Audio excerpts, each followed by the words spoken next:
All right, we will go ahead and call the November Bytown Economic Development Committee meeting to order at 8 a.m. Let's start with public comments. Anyone? Perfect.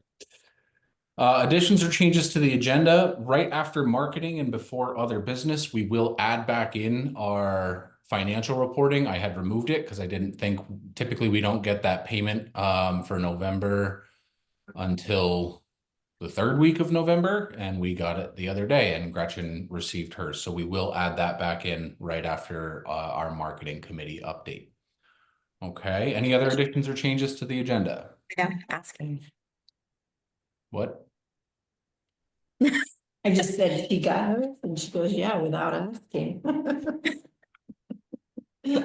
All right. Can I have a motion to approve the minutes from the September 5th meeting? Make a motion. Second. Heidi first, Bill second. Any discussion? All in favor? Aye. Aye. Perfect. All right, housing committee update. So we did meet last month, and just kind of discuss where we are with some of our programming and our projects and things like that. We were approved for $5,000 from both Wilmington and from Dover to put towards our housing initiatives, which is great. It's outside of a $500 gift from M&T, which I believe was even Peoples at the time.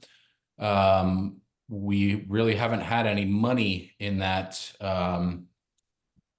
committee to kind of work towards our initiatives. So $5,000 from each town, and we'll be using that to support our programming and kind of get that landlord support group that we've been talking about off the ground, and kind of putting a carrot on that stick to get people to participate. So other than that, Gretchen and I are still working through the kind of the legalese and everything on the ADU program, and hope to have something in front of the group on that shortly. Other than that, I think just due to schedules and whatnot, we're going to be skipping the November meeting and then trying to do an in-person December meeting with lunch for everybody, just to kind of get everybody in the same room. We haven't done that in quite a while. So anybody on the housing committee, you'll be hearing about that from us. But other than that, Gretchen, did I miss anything? No, I don't think so. I think Perfect. that's good. Any Bill, I don't know questions? if you want to try to send someone for December, that would be great, Okay. if you've got somebody. Let's see. Yep. It's all about scheduling. No, I know, it's all about Breaking scheduling, away, yeah. right? Any questions on housing committee? All right, awesome. We will move into the marketing committee update.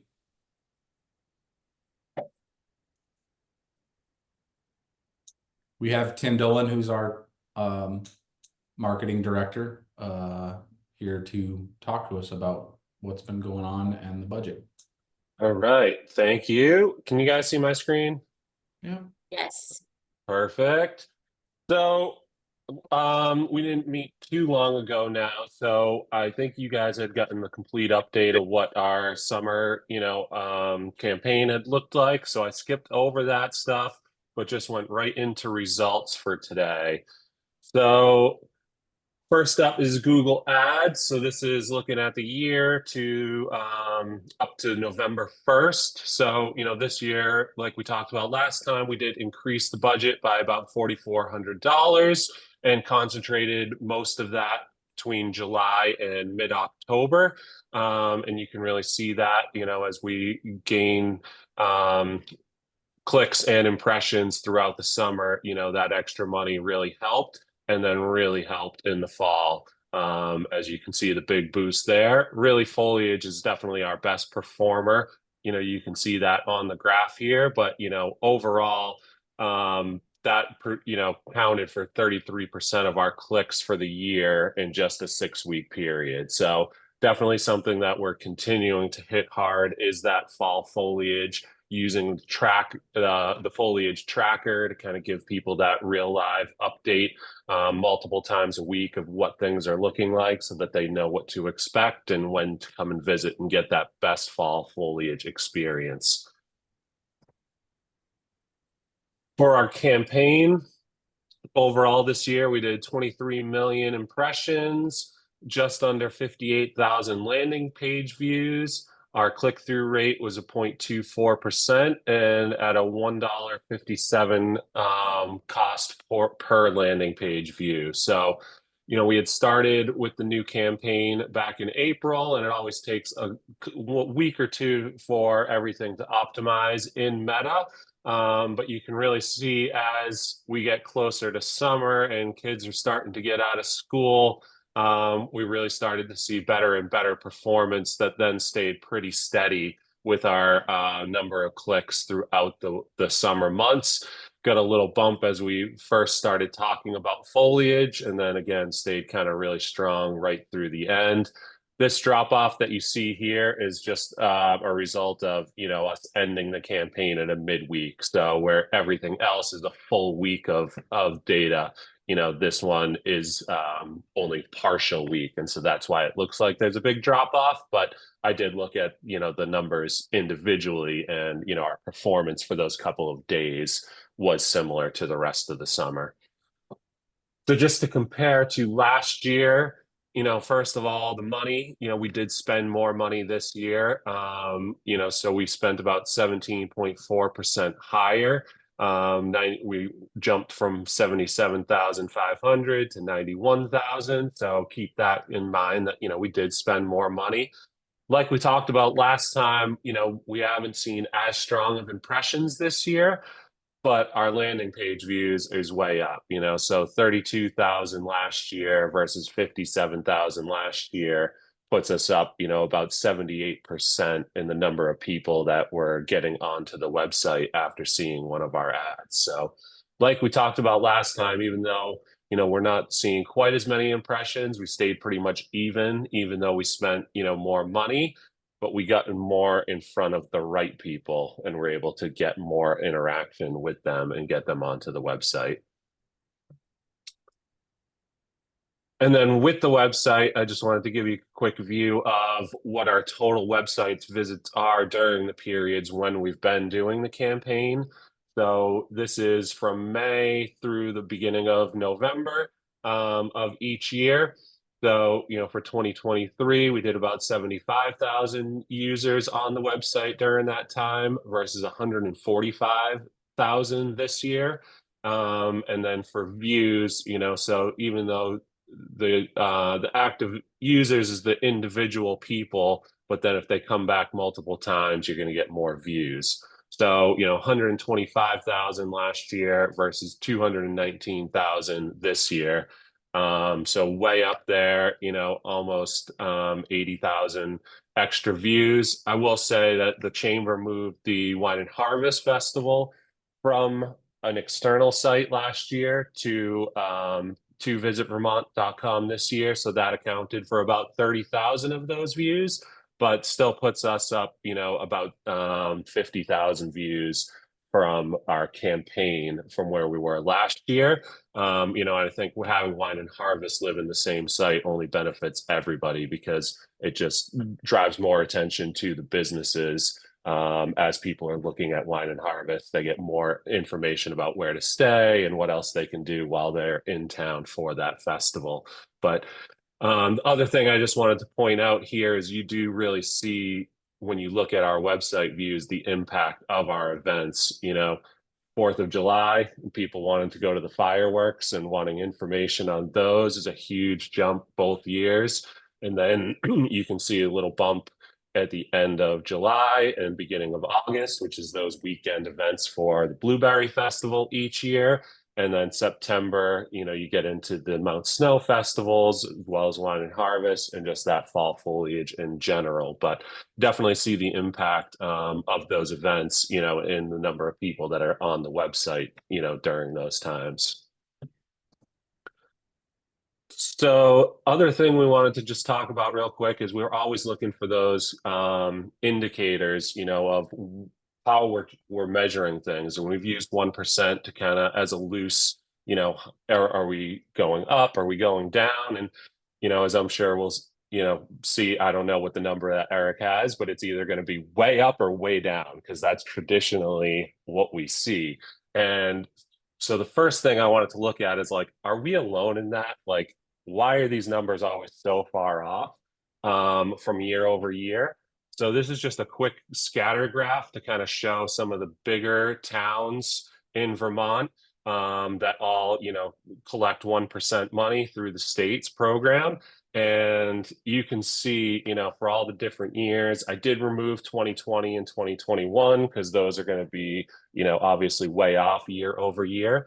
But this is the variance of, from one year to the next, so 2011 would be what percentage change there was from 2010 to 2011 and so on. But you can see that all of the towns are way all over the place. I don't think it's realistic that all these towns are changing by 15 to 20% per year in what is happening in their local economies. And we certainly don't feel like that's the case here. Dover, I mean, you can see it's sometimes way over the 25% mark.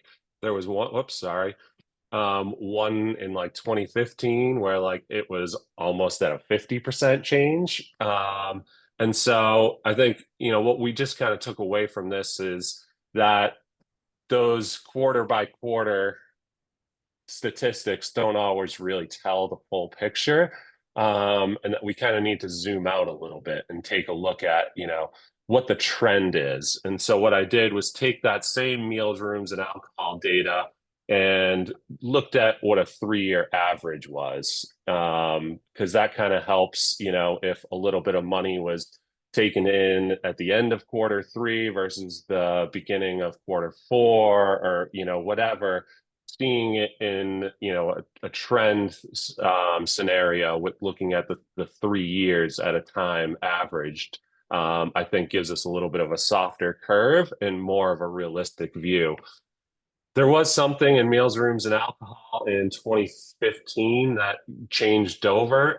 So Dover's blue, Wilmington is red, and green is, I called it a state average, but as I continued working through it, I kind of narrowed that down to Ludlow, Killington, and Waitsfield, because those were all kind of towns that were key areas with similar summer business as to us. So this is just Q2 and Q3. So, it was really hard to like incorporate data from like Burlington, where we're in the $5 to $7 million range, they're in the $120 million range. So it didn't really make a lot of sense. It made it hard to, include the bigger ones in these averages.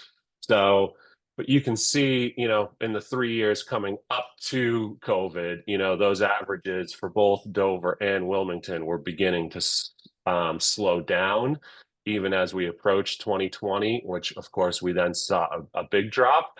But, while those other towns were on the upswing. So I think, what we can kind of take away from this is after COVID, and since we've, initiated this 5-year plan, we're on the upward trajectory, similar to those other towns, that we have a similar kind of economic tourism profile to.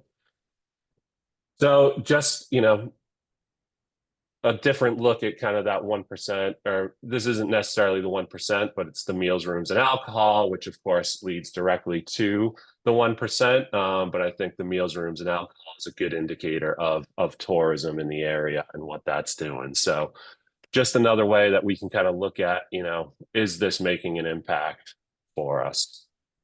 Adam, I see a hand. Yeah, we're looking at this for the region in a couple different towns, and in particular for a Brattleboro detailed data analysis they asked us to do. And one of the things that struck us was when this is all in 2022 dollars, so, or in original dollars. So if you move this to 2022 dollars, we're at best flat.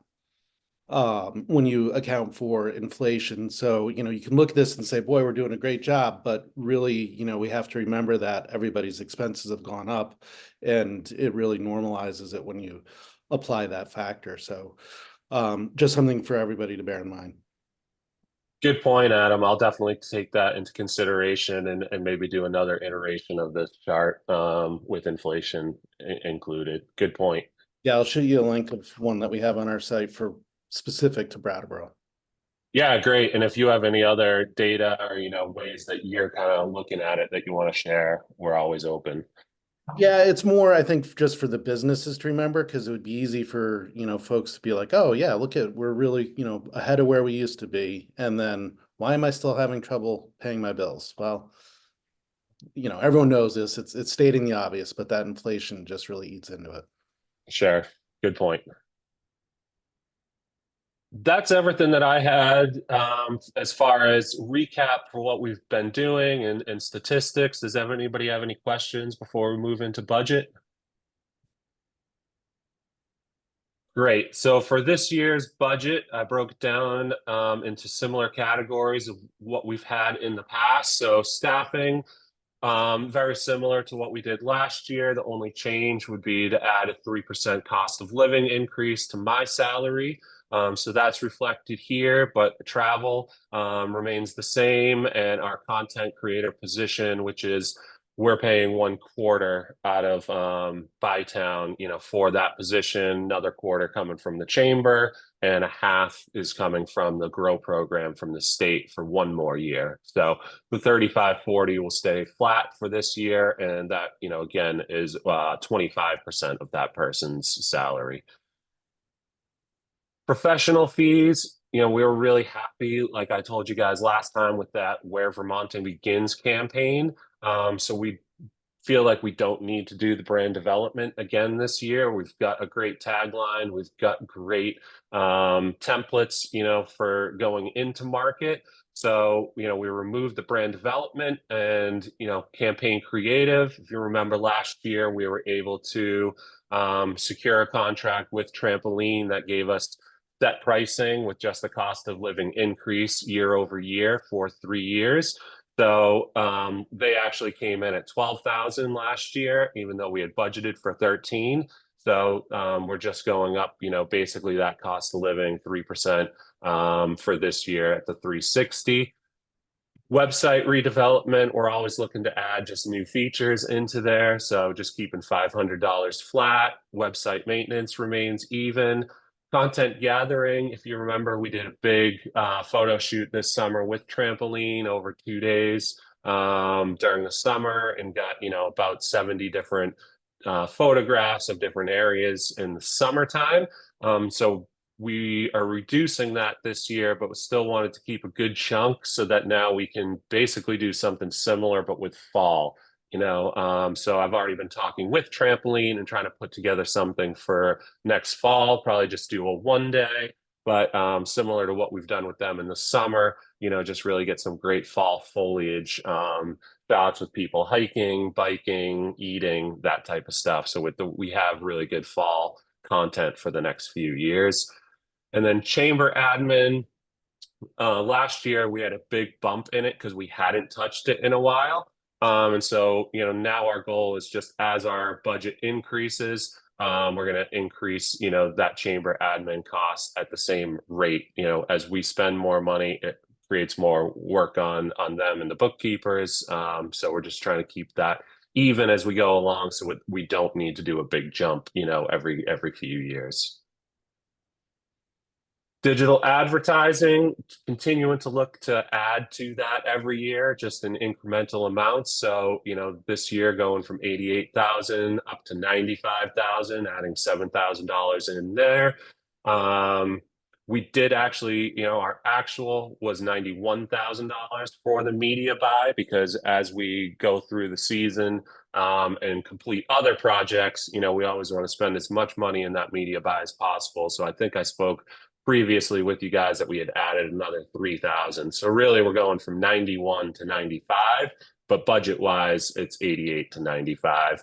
We're keeping organic the same, influencers the same, and SEO just kind of similar to the media buy, just trying to continually add there. Like you saw, we had really great results from July to October as we added budget. So we want to do that and continue, to hammer that fall foliage message, especially where we're seeing those great results.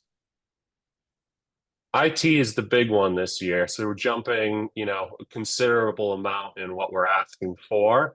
So first AirDNA, we were looking at, other options that they had. They were offering a new DMO product that we wanted to look at last year. And in my conversations with them, it was going to be way more expensive than what we had anticipated, in like the $9,000 range versus $2,000. And B, it wasn't a lot more data than what we're getting for 500 and almost $600. So we're just going to stay with the lower option on AirDNA. So we were able to down that budget there. Adobe Suite, we found some savings just by going to an annual membership instead of paying that one monthly. We did add geofencing back in this year. That's something I've been continuing to work with Trampoline and our media buyer, Booyah. So while last year we were hoping to be able to do that, the cost came in at way higher, basically because Meta no longer allows it due to privacy policies. But those guys were able to find a third-party vendor called AdSquare that would be able to integrate with Meta and then create, a footfall geofence that would be able to look at, anybody that had, counted as an impression on Meta.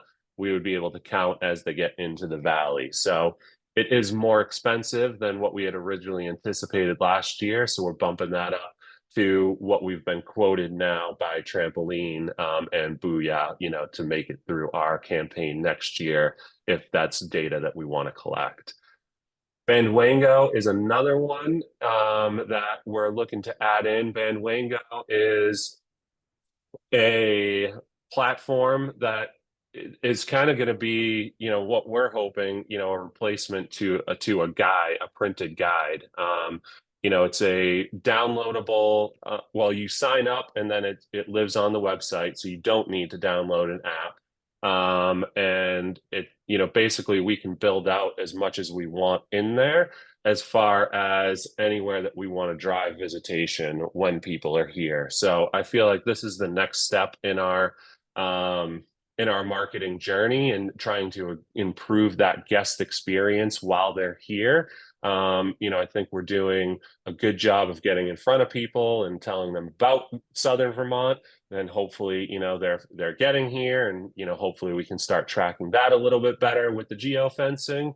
And then when they're here, I think this is going to be a big asset for us to be able to tell people how to experience the Deerfield Valley and where they should go. So, there'd be a main screen that, has all the different businesses and activities, listed out, and then individual listings for each business. So this is something that Dover is already adopting, and I'm helping Eric and Shannon get that built right now, and they'll be running it this winter. So there is a filters option where you can filter out by, I want to look for restaurants, or I want to look for lodging opportunities, or I need a hike. So that's a good tool that people can use to kind of figure out where they want to go when they're here. They can search for a specific business if they already know kind of what they're looking for and just want more info for it, or want to see the map. And they can also bring up a map, with dots of all these businesses on it, so that they can, bring that up and go, all right, well, here's where I am. Where's the closest place to grab lunch right now? Also with it is, it offers kind of a gamification, is what they call it. So as people check in, they can check into an individual business, they can gain points for, interacting with that business and visiting them. And then those points go towards overall prizes that we can pick out ourselves and design. And it's then fulfilled by a third party. So we'd be able to create what it looks like and what people get and budget for that. But then it would be hands off as far as, once people get the points, they just click, redeem, and a third party would, send that mail out that prize to them. So it would be pretty easy for us to do. So again, this is something that Dover is working on right now and will be utilizing this winter. So we've put in $15,000, which would include picking up the subscription next summer, as well as prizes for that in the first year. So this is money that we will only be spending if, once Dover gets some results from winter, we analyze it and say, yeah, this is something that's really been effective for Dover, and we should bring this into the full Bytown plan. Tim Yes, and Vicky. Eric, that will probably be scrutinized in Dover pretty heavily, that figure, because we have put the money towards it. And so just be prepared, because if we have it in Dover and now we're also going to do it on the chamber side. I just don't know how successful it's going to be. And I'm encouraged to hear you say we're going to wait and see how Dover's rollout is.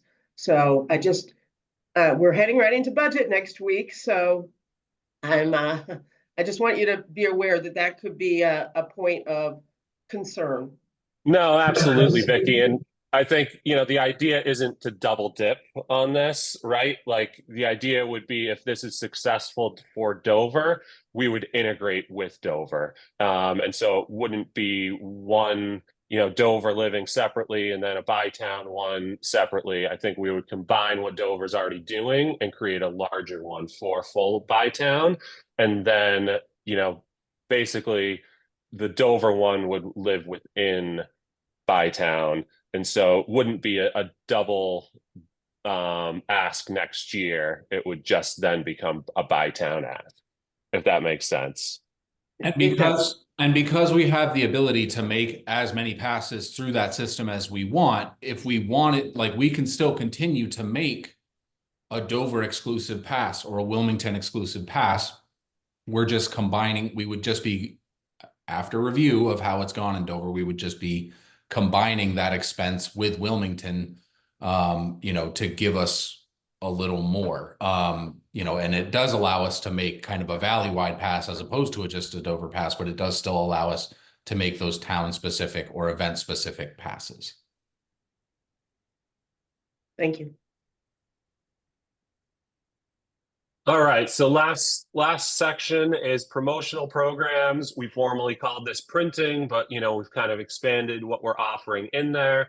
So stakeholder materials is that video that we've been doing every summer with different topics. One year was the visitvermont.com. This year was the Grow Initiative, and that's the one that goes out to businesses and just asks them to show it to all their employees. So the $600, basically would just be covering what the raffle prize is, as well as some copywriting to help with the material on that one. Guilford Welcome Center, we very close to running out of trifolds this year, which was a great problem to have, but we just bumped that number up for next year so that we can print more trifolds and make sure that we don't run out.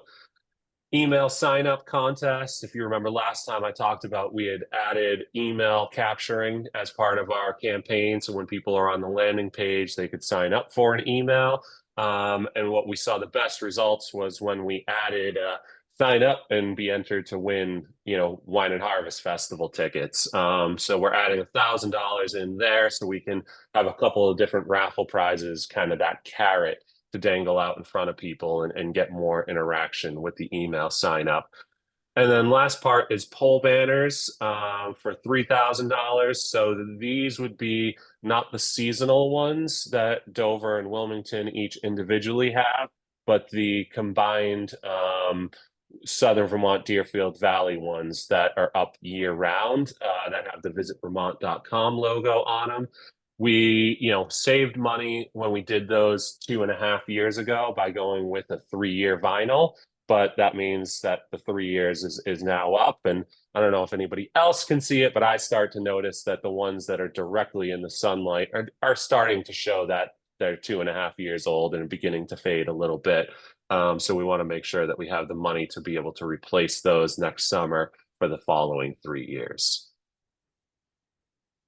So total budget altogether comes out to $243,182. That's up from $220,778 last year. But we were able to save, geofencing because we didn't, do anything with that. We saved that $5,000 and had some additional money in the content capture, and then just, other savings from where we were able to accomplish projects under budget.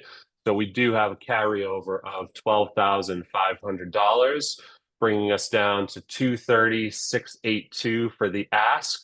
So each town we would be asking for $115,341, which is about a 7% increase over last year's $107,000. So that's what we're looking to go to the select boards in 2 weeks and present to them and ask for support for next year. And does anybody have any questions, comments, anything we missed, anything you'd like to see or not see?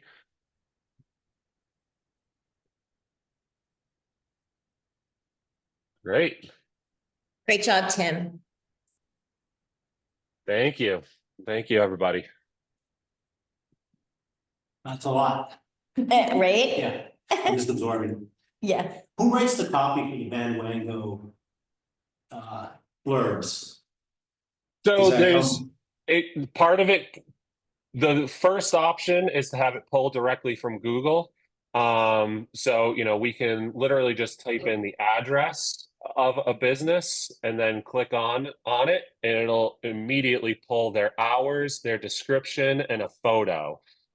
So we can really get started pretty quickly and easily with just what information businesses have from Google. But then we have the ability to override that and change it, change any of those things. So I think it'll be, probably starting out with what's on Google and then going through each one individually, sending it out to the businesses and saying, hey, does this look good to you? If it doesn't, you might want to check your Google, and I think that's the way that we'll approach that.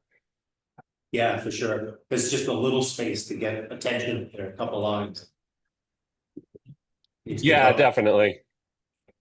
But you can expand it too. And this is just a sample from what we're working with on Dover, but we'll work with Van Wango and what that text size looks like and all that. And that'll be coming in the next couple months here as we get Dovers out and running. And I'm sorry if I missed it, but the gamification, which is kind of fun, have they shown that to be effective? Yeah, absolutely. They said that the best engagement, you can offer passes without the engagement part. But anytime you're offering people something extra, even if it's small, just that piece of like, I'm trying to work towards, getting something, really has an impact. They said, I forget exactly what the statistic was, but it's a much higher interaction when they do offer the gaming. The other piece in there that's kind of cool is you can also offer like quizzes. So I see down the road, with the check-in, we can do stuff with like our recreation areas, and do kids kind of trivia where, instead of just going to the place and clicking check in, they'll be able to go somewhere like, let's say, Crosstown Trail, and instead of checking in immediately, it'll be, what's the name of the animal at the first kiosk after the parking lot, and so they'll have to go out and search for that, and it'll just add another element kind of fun to it. So And anecdotally, I've been into just about every one of our businesses to talk about this and the fact that it'll be launching, and super positive feedback from our business owners. I think they absolutely love the idea that there's really nothing they have to do. The heaviest lift of our passes at this point is for our inns and lodges to have a PIN number and a standee on their desk when people check in. With the restaurants and the recreation areas, we're allowing for that geofence check-in. Whereas with the lodges, which may eventually, be worth more points for staying there and things, we kind of want to make sure that people are actually staying there and have to get that PIN number when they go in, to check in, because, we just want to make sure they're actually staying where they're staying. But I think the business owners love the idea that there's really no lift on their part for this, and it will help to push people around the valley.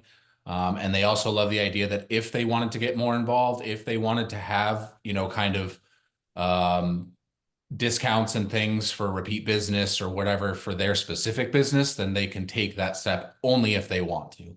And I think that, like I said, anecdotally, my businesses are ready to hop on, and they're excited about it. Cool.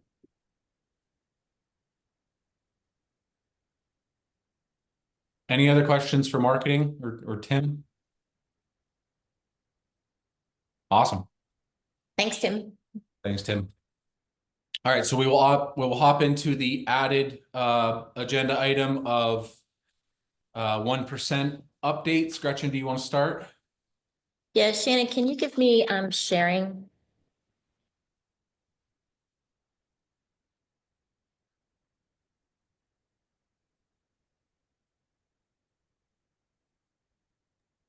You're good.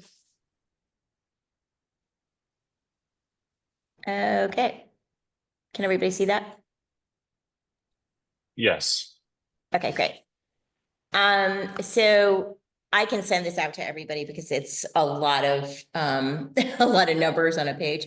But here is the meals, rooms, alcohol, retail, and use. And it goes back to 2011. And then this is kind of like what Tim had done in his presentation a little bit, but these are just the actual numbers. The highlighted numbers are the ones that are the most that we have received in a particular quarter. So I can send this out if everybody would like to have that. It's a good idea. So overall tax payments. So of course I still have a lot of missing components here. But the one thing, like Eric did allude to earlier, that we received these payments much earlier. Last year, it was like the 21st, I think it went through. And so it's adding, it was 21 days, I think, less from last year. So that's why there is a decrease there. But I must say that we were still down in the meals and rooms compared to last year. If we do the math and we take it out per day and then we put it back in to the days, which I calculated at 91 days for this particular payment. And so we were down in meals and room and alcohol, but we were up actually in local sales and use tax. So Hey, Gretchen, yes. are you saying that from one year to the next, the period with which it's calculated is different? Yes, Yep. for the 1%. Really, it's calculated a different period versus paid at a different time? Yeah, it says that it's paid. So like for this time, it was August 3rd to November 1st. It included November 1st. And then last year was, sorry, I don't have that little piece of cheap paper. Oh, wait a minute. I think That's okay. I just wanted to verify that that's what you meant. So that's crazy. yes. But Gretchen, I have mine. Oh, good. I have 2022. So they're not straight quarters. I spent a lot of time looking at this data. It's super frustrating. They're never for time periods that are straight quarters to begin with, but year over year, the dates that which they use change. So like in 2022, it was August 11th to November 12th. So that wouldn't have really included any like ski season, but last year it did. Last year's payment went to the 21st. Yes. This year it stopped at the 1st. So the the goalposts change. So it makes it, we have all this great data that goes back, you know, to the beginning of time since we've all had the 1%. It's not as useful as I would love all of this data to be because it's so hard to compare. You would think a November payment to a November payment would be solid, but it's not. It's tricky. Right, and the other piece is that it used to be more consistent. It didn't used to be a 21-day gap. So that's, so we have to take that into account. So the only way to really kind of look at this is year to year. It is really the only way to really see what the actual change really is. Or you calculate it out on a per day thing, but that's a lot of math. A lot of math. Why don't we send some letters and ask them to try to rein that in? That's ridiculous. Yeah. I mean, It is insane. But have we asked, you know, can you set these dates and the dates are what you report? And that's it. That's just crazy. I never knew that. Yeah. Craig, And then here is just kind of like showing between meals, rooms, alcohol, sales and use tax payments. And just totaling it out.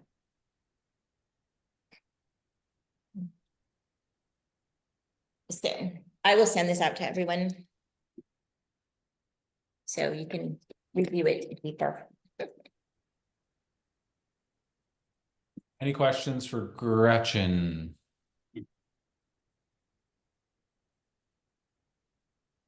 All right, I will share now. There we go. Okay, so we received our 1% payment, $92,613.31, which is a 31% decrease from what we received in November of 23. However, we are showing a 63% increase from 2022. You'll see in my numbers there, the 23 payment was actually the largest payment we've ever received in that time period from the beginning of time with the November payment. So I think I agree with Vicky. I think we start sending some letters maybe to try to get it reined in a little bit. And then just provide as much feedback as we can about, you know, some answers would be incredibly helpful when looking at this data. I think when we ask, the only answer they'll really give us is that either it's right or it's wrong. They won't give us any information beyond that. So if it's like, hey, did somebody file differently than they did last year? You know, not even exclusively asking for names of any particular businesses, is just they just say, all we know is that the amount is correct based on the returns that we received. So you end up seeing a lot of numbers that kind of jump all over the place. And I think any kind of transparency at that level would be incredibly helpful. So, you know, I'm happy to write letters, you know, maybe write a letter on behalf of our board and have them sign it to send off. And, you know, any representatives we can be talking to about changes they can make at that level would be helpful as well. So, yeah, that's our November payment for 24. Any questions for me? And we do have, you know, the reports from the state that break that out by rooms and meals and sales and use. So if anybody is curious about that, just reach out. We can provide you with that data. Okay. And I just have one more point that I want to make sure that people, so Wilmington allows for cannabis. And so that is shown in the sales tax piece. So that's probably has some impact on why we're up. Again, and to Adam's point, you know, costs are going up for businesses, so. Yeah, prices go up, tax goes up. Yeah. Yeah. Adam, I just got that email. Thank you for sending that out. Yeah. All right, let's get into updates. Gretchen. Okay, so I don't know if people have heard about Bridge 31. This is the Dots Bridge, Route 9, the intersection of 100. The state has hired VHB. It's a big engineering firm out of well, they're actually kind of northeast region. They're out of like the Burlington area. And I've been quite impressed with this team. They did actually come down to a Wilmington Works event to talk to businesses a couple weeks ago. And I just kind of wanted to give people a brief update. So this construction, they're replacing the bridge and in 2029, and they have a few alternatives for rerouting. And I think, so I'll tell you the two options. One, they're not looking at as much now. They didn't even actually present this option at the business meeting for Wilmington Works, but it's to go across by the walking bridge. They would create a temporary bridge, go up by the Moover and around Shafter Street and around that way. And again, no truck traffic would be allowed on this. And then the other alternative is to take the West Main Street parking lot and make that a road, and it would come up and out by the library and then go down South Main, and then they would get back on Route 9. The topography there is really intense, and of course we would be losing all of our parking. So that's not ideal. And then the third option is an accelerated, and that would be a closure, and there would be no alternate route around. So like if we go with these other alternatives, they would be a year in construction of putting these temporary bridges up. And there's going to be pole moving as well. And then there would be the construction period, which would be another year. And then another year after that in demolition of these bridges. So, of the temporary bridges. So, the businesses were really pushing to see this accelerated one happen. I think that we have a really good chance of that because the cost increase of, building these bridges will be pretty intense. It will be a lot more money for them. So the state gets to make the final decision. And most likely that will be happening late spring. Yeah, no, it's okay. Late spring. So, and so the construction period would just be for that construction season. The closure, they're saying, would probably be about a month. I'm kind of like thinking maybe a month and a half. And so we were discussing how can we make that June, that closure time instead of, like a mid-May to June timeframe to make it less impactful on all those businesses. So. And I think, we'll be running promotions and things like that for the downtown businesses as well. Let's see, East Main Street Sidewalk Project. I've had multiple phone calls about how ugly East Main Street looks with these huge poles and the old poles still there. I want to make everybody understand that it is, up for a new sidewalk. And it's pretty, the sidewalk through there is pretty bad. And there would be retaining walls that will be going up. That will be similar to the one on West Main Street.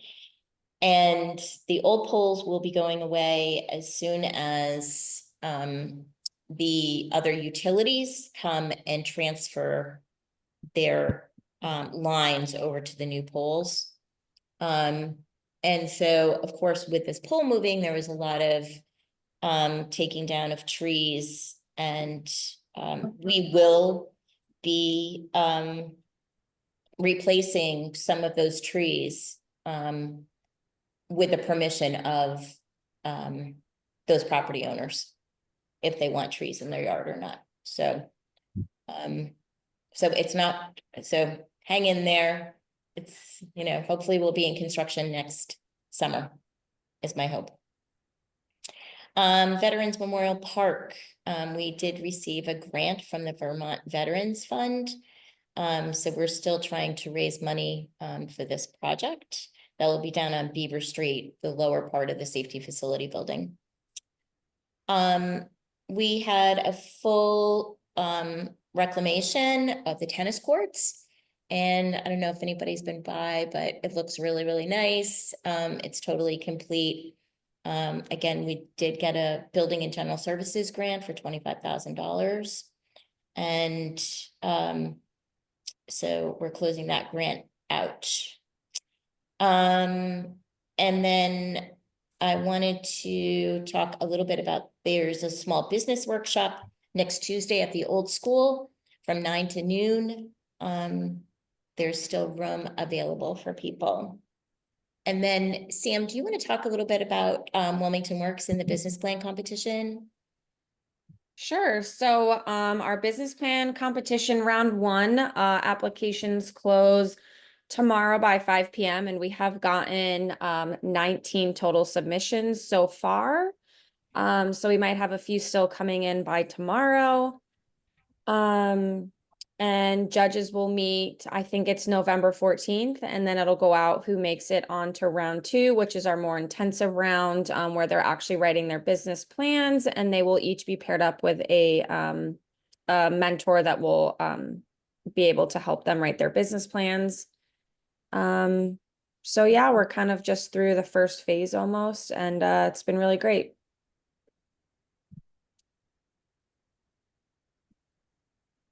Anything else? Do you want to talk about the facade? What was that? The facade. How Sure, many we had? Yeah, I think we had 15 total. We've started to pay out already, which is really great.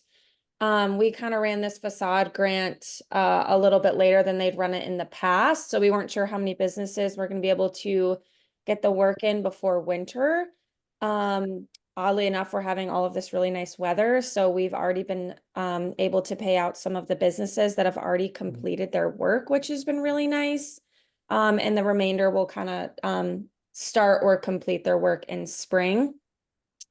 I did also want to mention that Eat Sleep Shop Local is coming up. It is just for Wilmington this year. But we should still have roughly 30 or so businesses participating.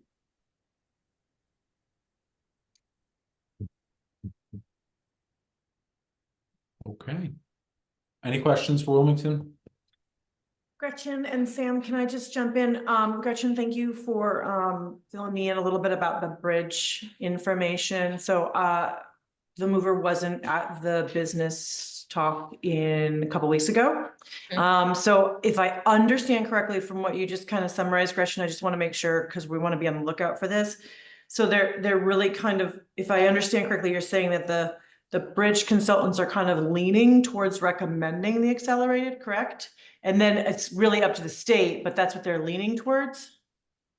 Yes, so it's more that the businesses were. The business, okay.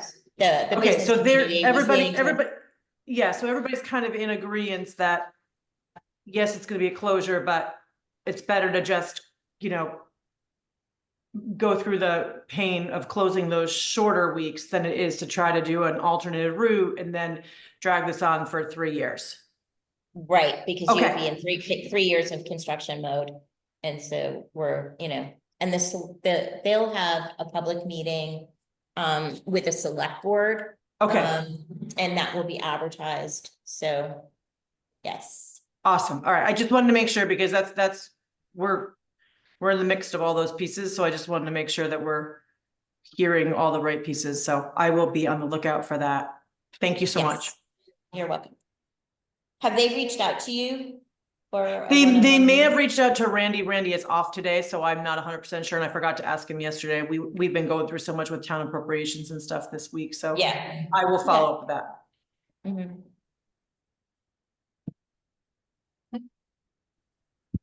Right. Dover, Vicky, you want to start? I'll skip. We're running late and I'm sure you have a lot of things to talk about, so. Yeah, I'm actually just going to hammer through it real quick. So we closed up and awarded our Dover Technical Assistance Program. Most subscribed that it's been in the 3 years that it's been running. We had 10 projects just under our budget of $25,000. And that pays for things like web development, basically anything technical assistance that you'd be looking to do for your business. So a lot of subscription there this year. We're very happy. Working through our SCR registration at the moment with our company Deckard, getting the registration process set up and hoping to have it live as soon as possible. We will have a larger opening window probably this first time around just to make sure that everybody can get their properties registered, but working through that process as we speak. We did host a ribbon cutting over at Horace Hill on probably the worst weather day we've had in the past 3 months. It was cold, it was rainy, but we did have some people show up. Which was great, you know, got the photos, the ribbon, all that stuff. And we are still seeing great numbers on that property. I haven't pulled for the past couple weekends, but, you know, just driving by, I drove by Saturday. And the parking lot was full. It's great to see. We are working through getting our Banwango Pass up and active. So you will start seeing that shortly with advertising and marketing and all that stuff along with it. We're just kind of in the process right now, finalizing what that prize will be and getting people to participate. But like I said, the businesses are very interested in participating, which is great news. And then the last thing that I have is that we're currently in the process of putting together applications for some recreation grants that are out there to kind of go a little further into our roadmap from Weston and Sampson on what they're recommending we get done recreationally within the town. So I'll have updates on that as we get through those. That's all I had for Dover at the moment. Any questions for me or Vicky? Love that for us. All right. Hermitage Club, Bill. All right, last month, we were pleased to host the DVR fundraiser, which was quite successful. That was quite nice, and we're looking forward to the Saturday following Thanksgiving. We'll be hosting the Warren Miller film premiere this year to benefit from Adaptive Sports. It's sold out in 24 hours. And we're exploring whether we can do a second showing or not to accommodate more people. Taking advantage of the warm weather, which we like. Things like paving, it's great, but ready for the cold weather. Snowmaking's ready to go. Everything's been tested. We're just waiting for temps to drop and hit the green switch. We're excited this year because we have completed the construction of the new booster pump station, which will move. The bumper sticker is more snow faster. We have double the capacity at the same time. So that's something Pace background is needed for decades. Our seasonal J1 crew arrives first week of December. We're fully staffed across the whole enterprise. That's the first time we can say that in 4 years. Provides some relief and hopefully more sleep for me. And just to note, those of you in the business community probably are aware, it's the longest possible Christmas holiday you can have. There's 16 days straight, including the run over after 1st of January. So that should be good for traffic flows and ringing registers. For all of you guys, and it's busy for us. Great points. That's it. That's great. Any questions for Bill? Thanks, Bill. Yeah. I see no Mount Snow. I'm here. Oh, you're here. Oh, hey, buddy. An update on Mount Snow. Sorry, David. Good morning, everyone. Yeah, I mean, ton to share, right? We closed out our season with our Oktoberfest last month. Closed out our summer season with Oktoberfest. And just been prepping for the winter. We are out and ready and waiting for the weather to turn. So we'll see what that looks like. Hopefully in the next couple of weeks we'll get some good temps coming. 70th anniversary year, so we're ramping up for that. We're gonna have some good events built around that. Mount Snow. Yeah, we are looking good. Ready to roll. I should add on David's thing, it's our 60th anniversary. Ooh, Haystack opened literally on Christmas Day, 1964. wow. We're hoping for no rain, but we celebrate. Anyways, Awesome. Thank you, guys. Adam, you're up. Well, BDCC's 70th anniversary as well, so we're all in good company. We should just have one big party. Big party. We've got some good news. We've got the Southern Vermont Economy Project was again funded by USDA, so that's the project that Meg Stoloff manages. So that's a capacity building for nonprofits and local communities. So we've got another 3 years of that program with Meg funded, which is great news for us. We are just wrapping up, submitted for public comment, the SEDS. So that is 30 days of public comment, and then we will submit that to the EDA upon submission or approval. We also anticipate being approved as an economic development district. That would be for the Bennington and Windham County. And with that comes annual funding for the district. It's not a lot, don't get excited, but it basically helps staff long-term strategic planning for economic development region. We have as part of the SEDS is the regional priority project. So the submission has closed for the scoring for this fall, but you can, starting December 15th, start submitting again for a May ranking. So the ranking will be completed by December 15th, and the state will announce those rankings. We have 25 submissions for the rural priority project list, and we'll get those scores done coming up in the next few weeks. We have a Get On Board program that Meg is running, both in Bennington and Windham region. So folks, that's a training for volunteer boards to take, or members from that.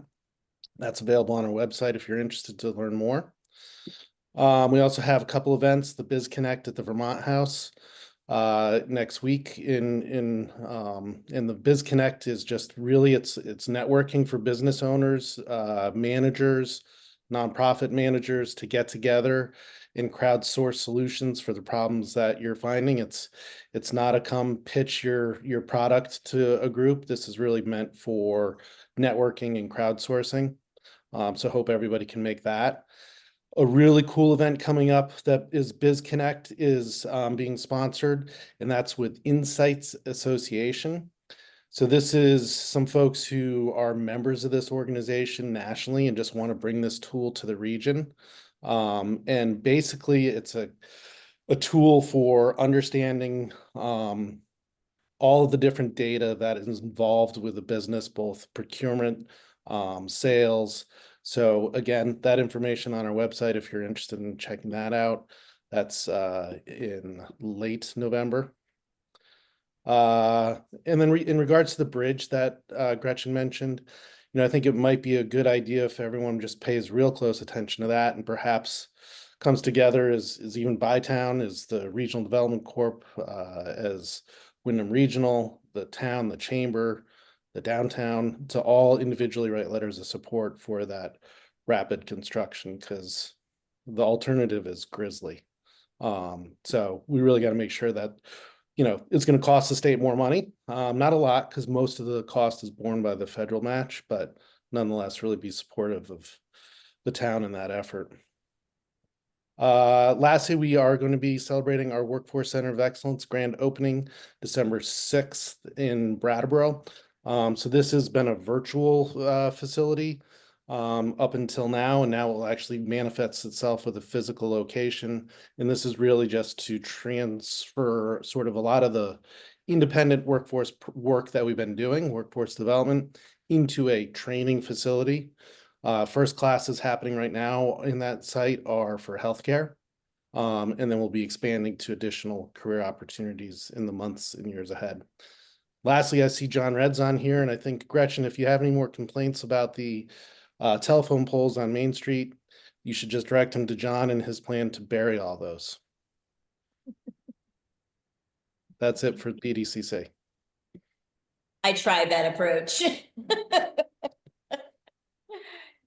Not working with Green Mountain Power. They like doing the more rural dirt roads Yeah, right. underground. Any questions for Adam?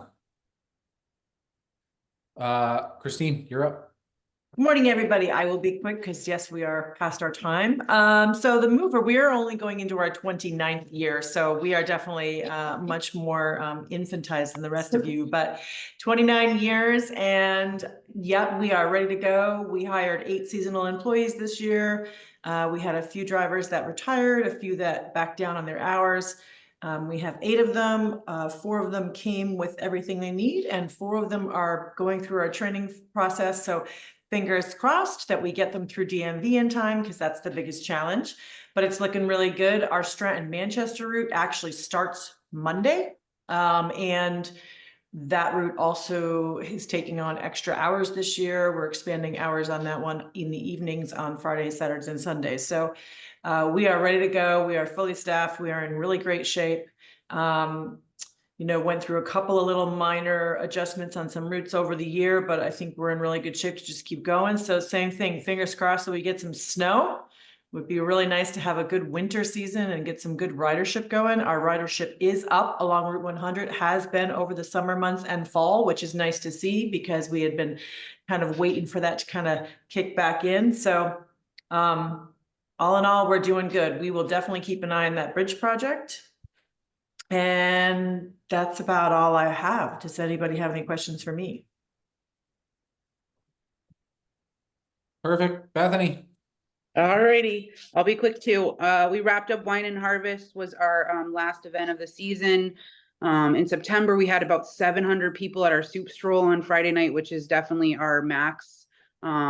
Probably won't be able to accommodate more than that, but it was really fun to see that number downtown. Saturday, we moved up to the mountain. We had 80 vendors, a beautiful day, and a pretty good turnout there as well. So all in all, I think it was a pretty good success.